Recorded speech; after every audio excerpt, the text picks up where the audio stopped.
அடுத்ததாக பார்க்கக்கூடிய ராசி கன்னி. மேல்மலையனூர். ஞாயிற்றுக்கிழமை இஷ்டப்பட்ட புட்டு உள்ள அம்மன். எங்கேயாவது அம்மன் புத்து இருக்கணும், இல்லைன்னா நாக சிலையாவது இருக்கும். அந்த கோயிலில் போய் சரணாயிடுங்க. கன்னியாராசிக்கார் நல்லா இருக்கும். இந்த 2.5 வருஷத்துல கை கெட்டது கை கெடாம போறதுக்கெல்லாம் சான்ஸ் உண்டு. 6ல் இருந்த சனி 7ஆம் இடமான கண்ட சனிக்கு வராது. குடும்பத்தில் அதீத கவனம், துணை அல்லது துணைவியார் விஷயத்தில் கவனம், பெற்றோர் பெரியோருடன் தகராறு கூடாது. கணவனாக இருந்தால் மனைவியின் உடல்நிலை, மனைவியாக இருந்தால் கணவனின் உடல்நிலை கவனமாக பார்த்துக்கொள்ளும். ஆணாக இருந்தால் பெண்கள் விஷயத்திலும், பெண்களாக இருந்தால் ஆண்கள் விஷயத்திலும் மிக மிக கவனம்.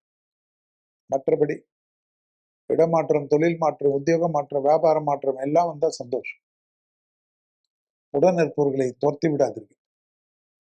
உடன் இருப்பவர்களை அரவணைத்துக் கொள்ளுங்கள். அது எந்த உறவாக இருக்கட்டும், எந்த நட்பாக இருக்கட்டும், அவர்கள் ஏதாவது உங்களுக்கு கெடுதல் பண்ணியிருந்தாலும் மறப்போம் மன்னிப்போம் என்று அரவணைத்துக் கொள்ளுங்கள். ராகு 6ல் இந்த வருஷம் முழுவதும் இருக்கார். பெரிய வெற்றிகளையும் பெரிய சந்தோஷத்தை பெரிய மதிப்பையும் கொடுப்பார். அதை சரியாக பயன்படுத்திக் கொள்ள வேண்டும். கன்னியாராசிக்காரர்கள் உத்தியோகம், தொழில், வியாபாரம், படிப்பு மற்ற விஷயங்கள் எல்லாமே அற்புதத்தையும் சந்தோஷத்தை தரும். ஜூன் மாதத்திலிருந்து நல்ல நன்மதிகள் நடக்கும். ஜூன் மாதத்திலிருந்து குடும்பத்தில் அந்யோன்யம் அதிகரிக்கும். துணை அல்லது துணைவியார் விஷயத்தில் ஏற்றங்கள் ஏற்படும். தைரியம் ஏற்படும். பிள்ளைகள் விஷயத்தில் அனுகூலங்கள் காணப்படும். பிள்ளைகளுடைய படிப்பு, உத்தியோகம், தொழில், வியாபாரத்தில் டக்கு டக்கு டக்கு டக்குன்னு நல்லதெல்லாம் நடக்கும். ஆச்சரியத்தக்க முன்னேற்றம் ஏற்படும். அமாவாசையில் ஏதாவது ஒரு அம்மன் கோயிலில் போய் உட்கார உட்கார உட்கார மேல்மலையனூர் அங்காள அம்மனுடைய பரிபூர்ண கிருபை கிடைக்கும். அசையாமசையா பொருள் சேர்க்கை, ஆனந்தம், முதலீடுகள் எல்லாமே யாருக்கு வரும்? கன்னியாராசிக்காரர். சர்வ ஜெயம் ஏற்படும். சர்வ பலம் ஏற்படும். யோக பலத்தை அதிகமாக பெறக்கூடிய ராசி கன்னியாராசிக்காரர்.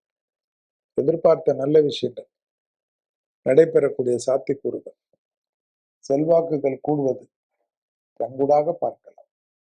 அதே சமயம் தேகாரோக்கியத்தில் அதீத கவனமாக பார்த்து கொள்ள வேண்டும். வயிறு சம்பந்தப்பட்ட, முதுகு சம்பந்தப்பட்ட, கால் சம்பந்தப்பட்ட 40 வயது கடந்த கன்னியாராசிக்காரர்கள் ஒரு முறை மாஸ்டர் செக்அப் பண்ணிக்கணும். பொட்டாசியம் போன்ற பிரச்சனைகள் வரலாம். இதே பகுதியில் ஏற்கனவே ஒவ்வொருத்தரும் இருப்பவர்கள் படபடப்பு, பால்பிட்டேஷன் கொஞ்சம் பார்த்துக்கணும். கன்னியாராசிக்காரர்கள் இந்த விஷயத்தில் மட்டும் கவனமாக இருந்தால் மற்ற விஷயங்கள்லாம் சாதகம், சந்தோஷம், அனுகூலம் காணப்படும். நிறைய ஏற்றங்கள் காணப்படும். ஜூன் மாதத்திலிருந்து நிறைய விஷயம் நல்லது நடக்கும். தனிப்பட்ட தொழில், உத்தியோகம், வியாபாரம், படிப்பு சம்பந்தப்பட்ட எல்லாமே நல்லது நடக்கும். ஜூன் மாதம் வரை 3 குரங்கு பொம்மையை போல் இருந்து கொள்ளுங்கள். யாரிடத்திலும் தர்க்கம் வேண்டாம். எல்லாரிடத்திலும் வெள்ளை கொடி காட்டுவது, வெள்ளை சமாதானம் பண்ணுவது அற்புதமான அமைப்பை ஏற்படுத்தும் என்பதை கன்னியாராசிக்காரர்கள் ஞாபகத்தில் வைத்துக் கொள்ளும். தொழில் ரீதியாக பதட்டமில்லாமல் இருக்கக்கூடிய கன்னியாராசி ஏற்றத்தையும் சந்தோஷத்தை பெறும்.